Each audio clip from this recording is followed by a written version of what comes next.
안녕하세요. 똑소리 나는 재테크의 똑재입니다.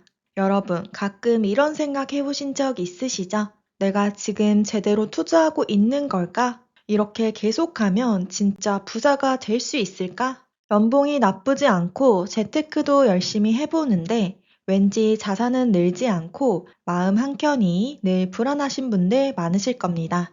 특히 나이가 들수록 그런 고민은 더 깊어지는데요. 벌 수 있는 시간은 점점 줄어들어만 가는데 경제적 자유를 달성하기엔 아직 멀었다는 느낌 때문이죠.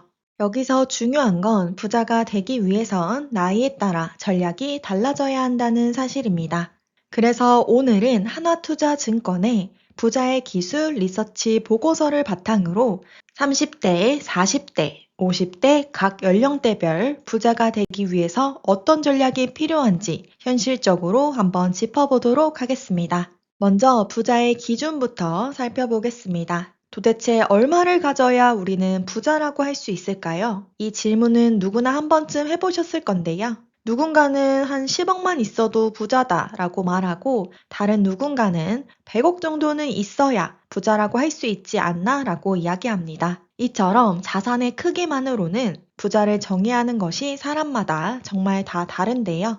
그런데 우리 모두가 인정하는 부자들은 비슷한 기준을 제시했다고 합니다. 대표적인 예가 앙드레 코스톨라니의 말입니다. 부자를 자신의 돈을 갖고 원하는 바를 행하는 데 있어 누구의 간섭도 받지 않는 사람이라고 했습니다. 그러면서 하기 싫은 걸 하며 사는 불편함이 없다고 설명했는데요. 이게 바로 우리가 흔히 말하는 경제적 자유, 진짜 부자의 상태라고 할 수 있습니다. 조금 더 구체적인 기준도 있는데요. 돈의 속성을 쓴 김승호 회장님은 부자의 조건으로 다음 세 가지를 이야기하셨습니다. 첫 번째, 본인 명의의 집이 있을 것. 두 번째, 한국 가구 월 평균 소득을 넘는 불로소득, 그러니까 패시브 소득을 이야기하는 거고요. 세 번째는 절제 능력을 꼽았습니다. 이 중에서 마지막 기준으로 제시한 절제 능력이라는 말은 단순히 소비를 줄이라는 뜻이 아닌데요. 김승호 회장님은 이 절제 능력에 대해서 돈이 아무리 많아도 더 많은 사람을 부러워하기 마련이니 어느 지점에서는 욕심을 부리지 않아야 한다라고 이야기했습니다. 우리가 딱 10억만 있으면 소원이 없겠다 싶어도 막상 10억을 가지면 50억, 100억을 가진 사람이 보이기 마련이죠.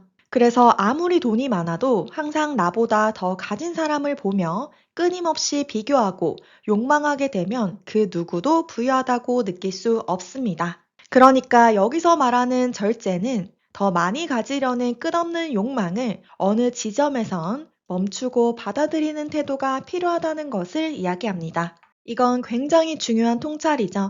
자산이 늘어나고 있는데도 여전히 불안한 이유, 목표를 이뤘는데도 공허한 이유, 바로 이 절제 없는 끝없는 비교 때문입니다. 저 역시 이 부분을 항상 경계하면서 절제하는 마음, 만족하는 마음을 가지려고 노력하고 있습니다. 저는 개인적으로 진짜 부자란 자산의 액수로 정의하는 존재가 아니라 그 자산이 내 삶의 자유를 보장해주는 상태라고 생각하는데요. 누구의 눈치도 보지 않고 내 삶을 내가 선택할 수 있고 억지로 하기 싫은 일은 하지 않아도 되는 삶. 이게 바로 우리가 그토록 바라는 진짜 부자의 삶이 아닐까요? 그렇다면 이 부자는 대체 어떻게 되는 걸까요?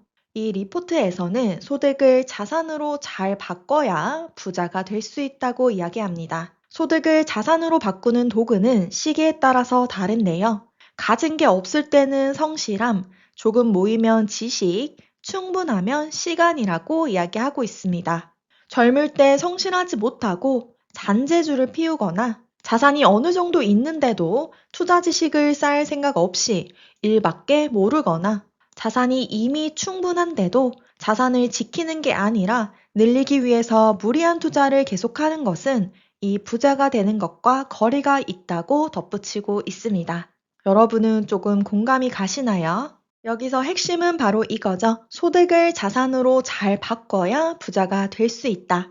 저 역시 이 과정을 굉장히 중요하게 생각하고 열심히 실천을 하고 있습니다. 우리는 흔히 돈을 버는 것에만 집중을 하지 그 돈을 어떻게 자산으로 바꾸고 관리할지에 대해서는 크게 관심이 없습니다.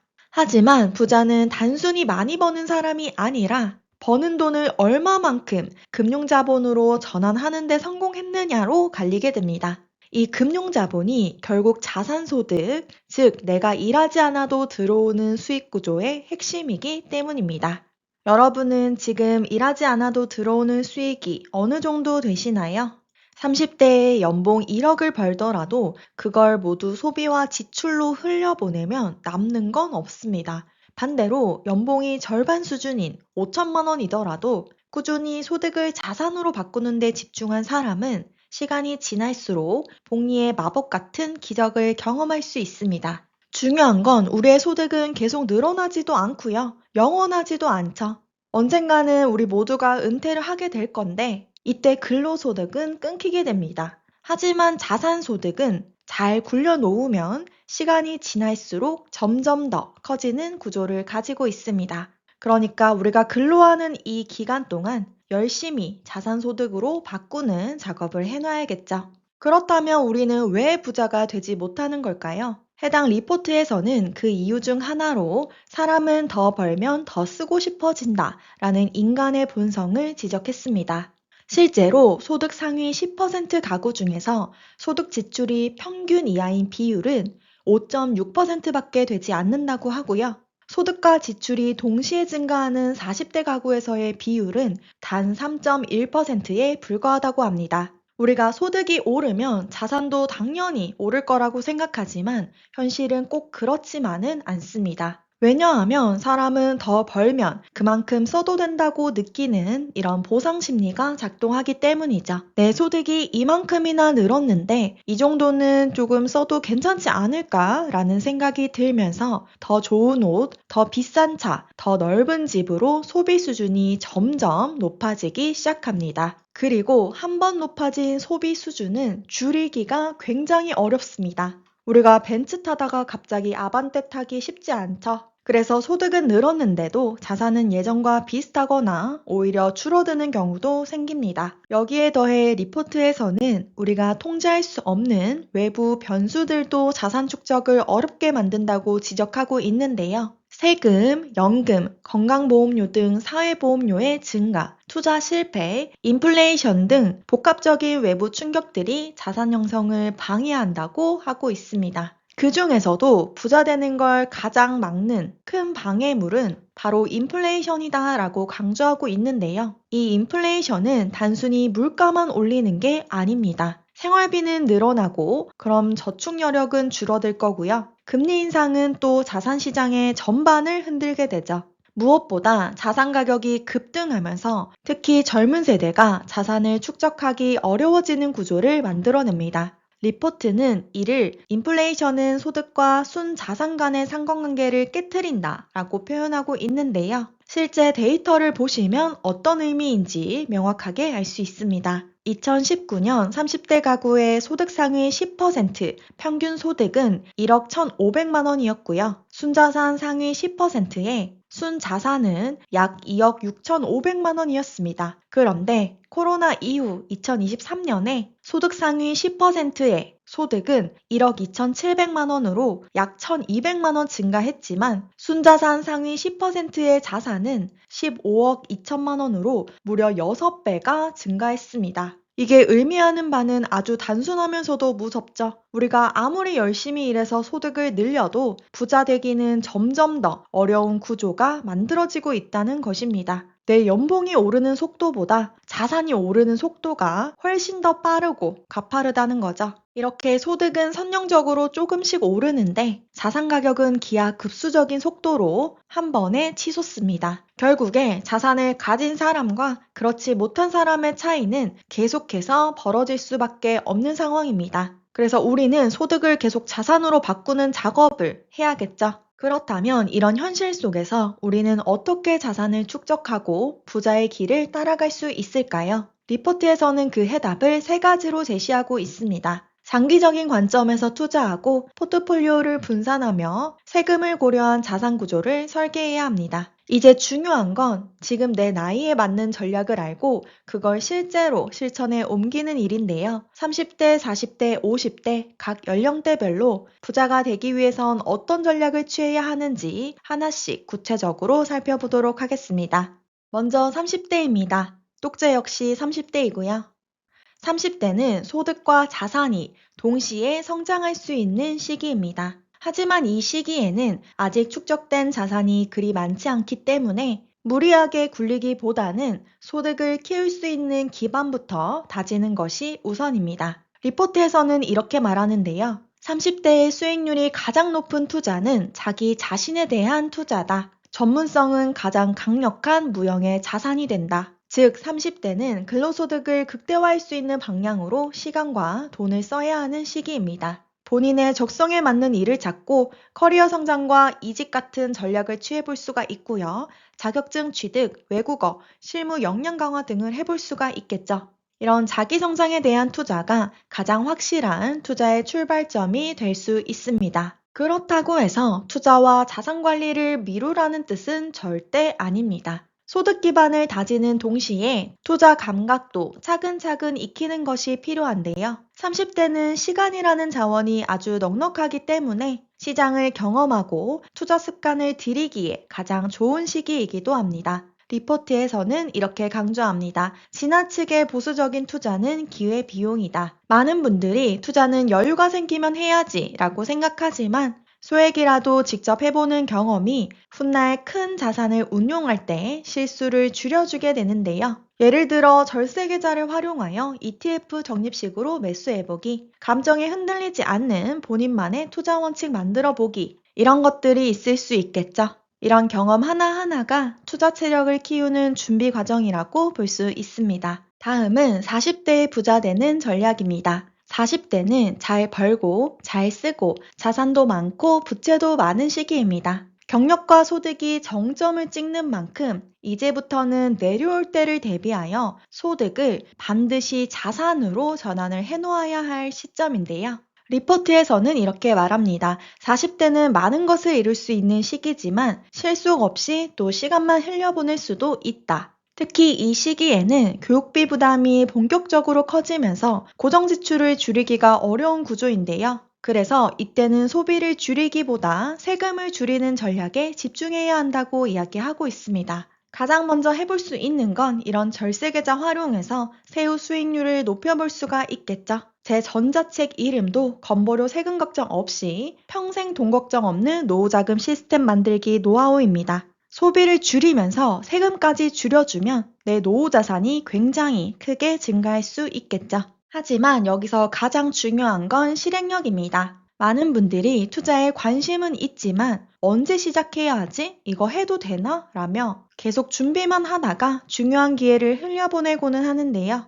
하지만 리포트에서는 단호하게 이야기하고 있습니다. 실행은 전혀 다른 노하우다. 아무리 공부를 많이 해도 직접 실행해본 사람과 그렇지 않은 사람의 리스크 감각은 전혀 다른데요. 최근처럼 주가가 급락했을 때 직접 투자 중이던 사람과 뉴스로만 이를 접한 사람은 다음 급락장이 왔을 때 전혀 다른 반응을 보이게 되겠죠. 작은 경험이 다음에 올 기회를 바꾸는 기반이 되고요. 내가 만약 건물에 관심이 있다면 리츠 한 주부터, 부동산 공부 중이라면 직접 임장부터, 주식 투자 고민 중이라면 ETF 한 주 매수부터 실행을 직접 해보는 것이 중요합니다. 그리고 이 시기에는 또 하나, 혼자만의 판단이 가장 위험한 때이기도 한데요. 리포트에서는 이렇게 강조합니다. 투자 철학이 없으면 좋은 성과를 내기가 어렵다. 매매 타이밍을 노리거나 시장 흐름을 따라다니면 돈이 녹아 없어진다. 이럴 때는 나를 잡아줄 조언 그룹이 필요하다라고 이야기하고 있습니다.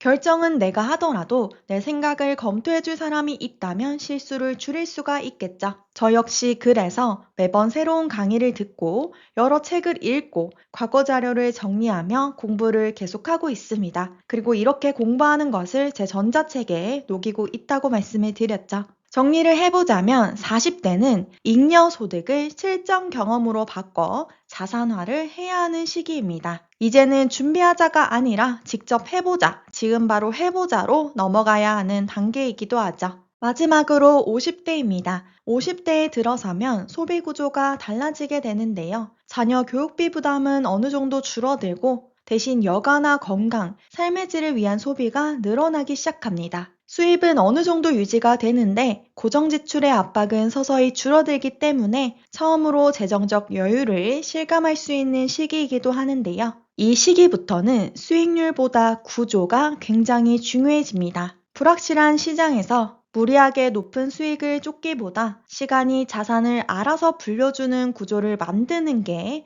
이 50대의 핵심이고요. 리포트에서는 이를 시간이 당신 편이 되게 하라 라고 이야기하고 있습니다. 그 기준은 아주 명확한데요. 금융자산과 비주거용 부동산이 금융부채보다 더 커야 합니다. 즉, 경상소득이 흑자 상태여야 하고요. 내가 일하지 않아도 자산이 나를 위해 일하는 상태를 만들어야 한다는 것이 핵심입니다. 이것이 바로 시간을 내 편으로 만드는 방법이고요. 그런데 현실은 반대죠. 50대가 되면 뭔가 시간이 부족하다는 불안감에 더 높은 수익률, 더 빠른 결과를 쫓게 됩니다. 리포트에서는 이를 경고합니다. 시간에 쫓기면 높은 수익률을 쫓게 하고 실패 가능성도 커지며 불필요한 비용으로 수익률이 훼손된다. 정말 너무 맞는 말이죠. 투자에 실패하고 투자 사기 당하시는 분들 보면 굉장히 마음이 조급하신 분들 많습니다. 절대 우리는 소중한 내 자산을 잃지 않도록 주의를 해야겠죠.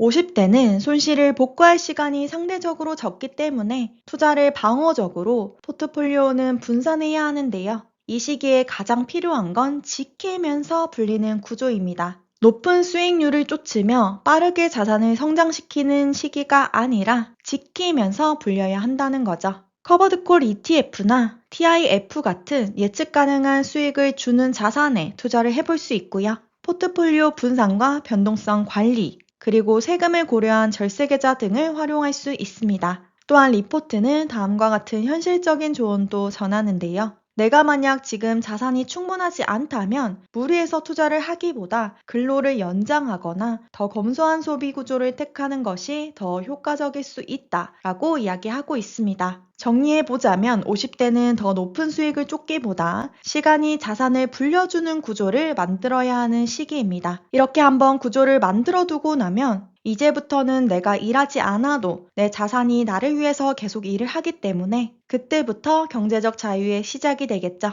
우리는 현재 각자 다른 나이에 다른 위치에 있지만 부자, 그러니까 경제적 자유를 이루고 싶은 마음만큼은 누구나 다 똑같은 것 같습니다. 중요한 건 지금 내 위치를 정확하게 알고 그에 맞는 전략을 잘 실천하고 있느냐, 이것이 아닐까 싶은데요. 30대는 자기 자신에 투자하며 경험을 쌓고 40대는 투자 지식과 철학, 실행력을 갖추고 50대는 안정적으로 자산이 일하게 만드는 구조를 완성하는 것. 이것이 오늘 내용의 핵심이고요. 또한 아름다운 은퇴에 필요한 건 엄청나게 많은 돈이 아니다. 30대의 성실함, 40대의 전문성, 50대의 여유, 그리고 30년을 관통하며 쌓인 금융시장에 대한 깊이 있는 지식이 부자를 만들어 줄 것이다 라고 마무리하고 있습니다. 우리는 지금 당장은 아니더라도 부자가 되는 길 위에 계속 올라가 있다면 결국 원하는 곳에 도착하게 될 거고요. 똑제도 그렇게 열심히 하고 있고 여러분들도 항상 응원하겠습니다. 마지막으로 똑제 전자책이 2025년 최신 개정판으로 업데이트 되었습니다. 이번에도 역시나 많은 분들이 궁금해하시는 내용들을 포함하여 실질적으로 도움될 만한 아주 알찬 내용들로만 담았으니까요. 관심 있으신 분들은 고정 댓글 참고 부탁드리겠습니다. 오늘도 끝까지 시청해 주셔서 감사합니다. 오늘 내용 도움 되셨다면 구독과 좋아요 부탁드립니다. 감사합니다.